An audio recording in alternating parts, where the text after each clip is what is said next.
Okay, good afternoon. My name is Raul Amin, and I am going to be talking to you about how to motivate your soldiers about their job. Um, Now, we all have some type of job, and for a second, think about what your job is. What does that mean to you? What does this give you? Do you feel motivated about going to your job in the morning, or do you have other more negative feelings about your job? And regardless of what those feelings are, whether they are positive or negative, why are they that way? And so, what I want to talk to you about is the motivation and some of its reasons, and give you one particular um, example of a job model, job characteristics model. So let's start off with what is motivation, right? So motivation ultimately, in my mind, is when you weigh the benefits and the cost of doing something, and if you decide that the benefits outweigh the cost, you're going to do it. If you think that the cost is much greater than the benefit, then you will likely not do it. Sometimes we do things for a reward, other times we do things to escape some sort of punishment. And here's the dictionary definition of motivation from Google. So if you Google this is what you're gonna get. And I like these. And the first one says the reason one has for acting or behaving in a particular way.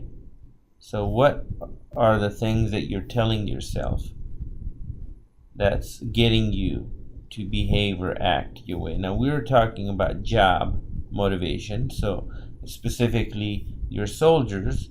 So what are the reasons you are giving them for them to feel good about their job? The second one talks about the desire or willingness of someone to do something. And so the first one really talks about external things, reasons that are given to an individual from their boss, from their manager, from their leadership. And then that has to be then translated internally inside our mind, right? And those end up being translated into our willingness or our desire to do something. So you will provide the right reasons. The individual will then offer you their desire or willingness to do their job with a higher level of motivation.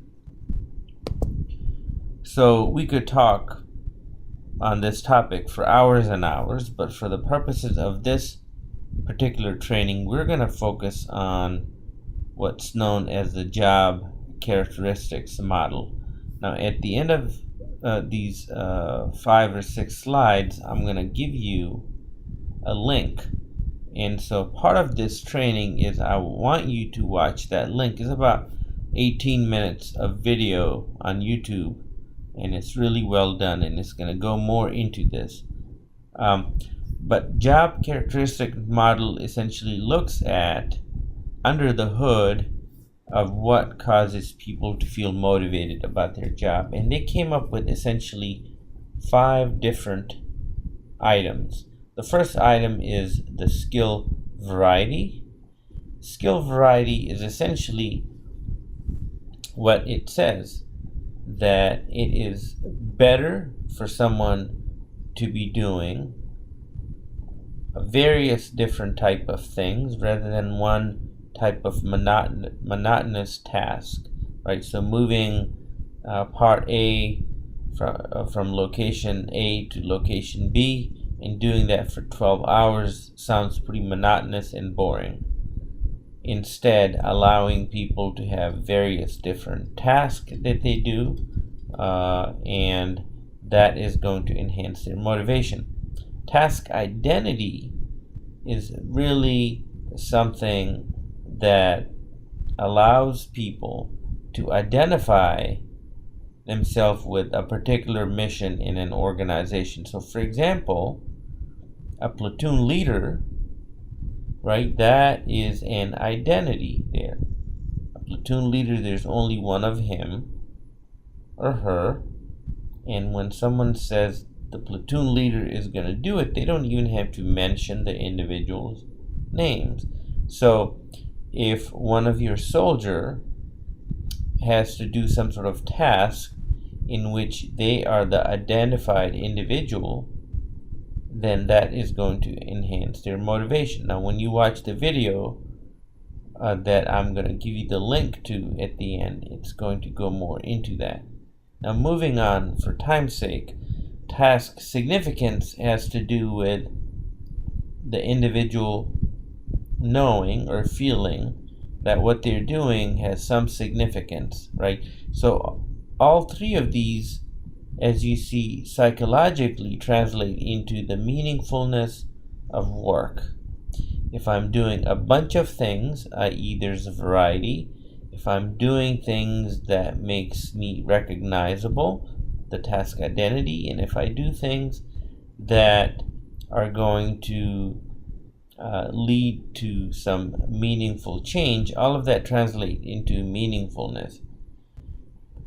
Now the fourth piece of this is autonomy, right? And so autonomy is important because the individual has to feel like they're the cause of the outcomes from what they did on a given day.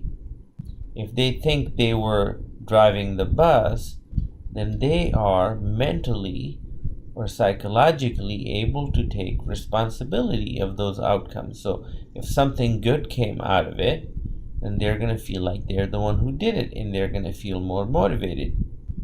For example, if you're at the rifle range and you are handling that weapon, you're zeroing the weapon, you're making sure you're taking into account the distance and maybe the windage, you adjust your sights, you are the one that's pulling the trigger, and as you pull it and off it goes and you get a bullseye, you're going to feel good about that. You are the one who made that happen.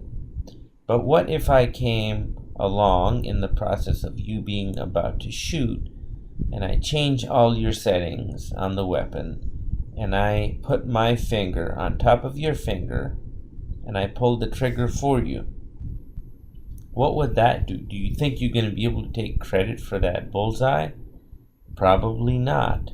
So autonomy is the opposite of micromanagement, essentially. So even in the military, right, we all take orders, but when you assign someone a task, allow them some space to sort out how exactly they're going to do it. You may ask them specific things that you want to see at the end of the day, but you don't really have to spell it out in terms of how they make it happen. Let them use their creativity and innovative thinking. And then lastly, feedback is essentially knowledge of results, right? So some jobs allow you to know instantaneously. There is essentially an implicit feedback built into that. But other jobs requires the manager or the leader telling the worker how they're doing. So feedback is very important. Going back to that analogy of being at the rifle range, if you do all the right things, you pull the trigger, but then you're not really seeing where you're hitting the target, there's no feedback, there's not a spotter, or you don't have a mechanism by which electronic or manual where you you have no idea where the round is going. How is that gonna feel? That's gonna be that's gonna get old pretty soon, pretty immediately. So feedback is important so that the individual knows how they're doing. And why do we care about all of this? Why do you want your soldiers to feel motivated about their job? Well, we know that people who have higher level of these five different areas of job characteristics, they end up performing better. They're more effective. They're more satisfied. They're less likely to not show up to work. So there's all kinds of different positive outcomes. And what we have seen is that a lot of these things actually correlate with unit morale, individual morale, even things like depression, how much people drink, smoking, and even suicidal thoughts. People with lower scores on these five different job characteristics end up having higher level of suicidal thoughts.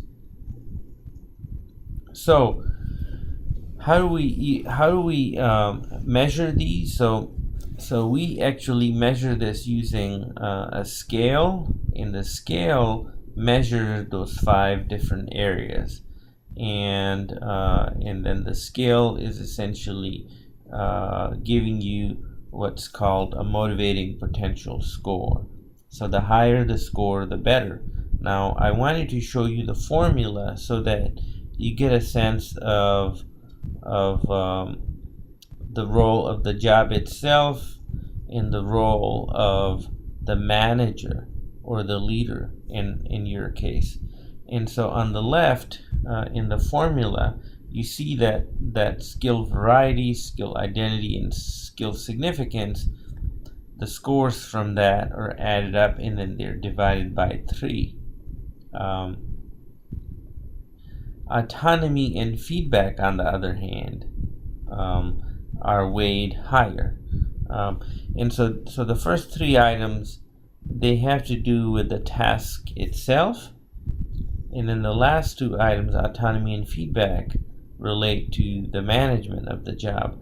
So one of the biggest impact you can have, if you look at the formula, much more weight goes into autonomy and feedback, and the task items are actually divided by 1/3. So the autonomy and feedback is something that you should focus on as soon as possible in order to increase the motivating potential scores, and therefore job motivation of your soldiers. So it's much easier to try to modify the last 2 than the first 3, although your aim should be to try to address them all. So let's look at these. So the task items to enhance motivation, and what we're going to be talking about is what's known as job restructuring. So you, as a manager, as a leader, as in charge of soldiers, you have to look at each and every individual soldier that you're responsible for and have these 5 items in front of you and sit down with them and ask, hey, how much variety is in your job? Are you satisfied, or is it monotonous and boring, right? If they say, yeah, I wish I did something else, they're telling you something. They're not feeling very motivated about their job. Change things up. Add something else. Maybe take a couple of people and have them all share a couple of different responsibilities. And so you're going to have to do this very deliberately and ask them, okay, how much variety do you think there is on a scale of 1 through 10? And they might say, well, it's maybe a 3. Once you change things up, ask them a couple of weeks later and see if they think that there's more variety in their job. There might be rare individuals who love doing the same thing over and over and they don't want any kind of change, but most people like to feel stimulated and challenged. Now, secondly, the task identity. This really has to do with getting the individual to be in charge of something. So you may have some sort of unit function, some volunteer program. If not, create things and then make the person in charge of that particular task. That is going to give them an identity in the unit. And then task significance. A soldier may not know how changing brakes on a striker on daily basis. How does that matter at the big picture level? Why does it matter? And you may have to spell those out and frame the task into where it fits into the big picture. And you got to do this very frequently and ask them if they know. And that will give you a sense of how frequently you need to do it with and who to do it with. Now, this is really working on yourself as the manager, as the leader. So ask yourself, right? Am I allowing people that I am in charge of enough autonomy? And really the big trick there is to avoid micromanaging people. Micromanagement is really a sign of fear of failure on your part. You're afraid that if you lose control, that your subordinates are going to screw things up and you're going to get in trouble. So it requires some personal courage. And one of the good thing I've heard about autonomy is delegating to the point of feeling moderate level of discomfort. So you should be moderately uncomfortable when you delegate something to people, but when you allow people autonomy, remember they're able to take credit for the good things that they're doing. They are the one that are pulling the trigger. They are the one that are driving the bus, so to speak. And then feedback. So in my experience, not everyone is cut out at giving feedback or counseling people. When you counsel people, part of that entails giving people feedback on their performance. So if you're not very good at it, well, step one, if you don't know whether you're good or not, is get a senior person to watch you when you counsel people and have them give you feedback on how well you do. And most of us are not very good at it, and we can always do better. So learn how to do it well and try to master it. This is really the wheels that keeps the fancy car going. You may have the best engine under the hood, but if you don't have the right wheels, it's not going to go anywhere. So that is a skill that you really have to master. The Army has a nice manual, right, that I'm referencing there. It's an excellent tool. It's written by probably PhD types. It's very good, and if you can master what it suggests, you're going to do a lot better. And then finally, here's the YouTube video that I would like you to watch. And then at the end of this, put a practical plan, meet with individual soldiers that you're in charge of, figure out where they are on each domain, and you can come up with your own scale. 1 through 10, how much skill variety do you have? 1 through 10, how much task identity do you have, how much task significance you feel, how much autonomy you have, and how satisfied are you with the amount or the quality of feedback you're getting on a scale 1 through 10. And if you realize that a lot of people are scoring low on it, guess what? Time to do some job restructuring. Restructure their job for them. That is their day-to-day life. Half of their existence is spent doing those tasks. Make it fun for them, and it's going to lead to you finding yourself delegating more, having closer relationships with your soldiers, and they're going to be much more motivated and much more effective. I hope that you find this helpful. If you have any feedback for me, please look me up in Global and shoot me an email. Thank you.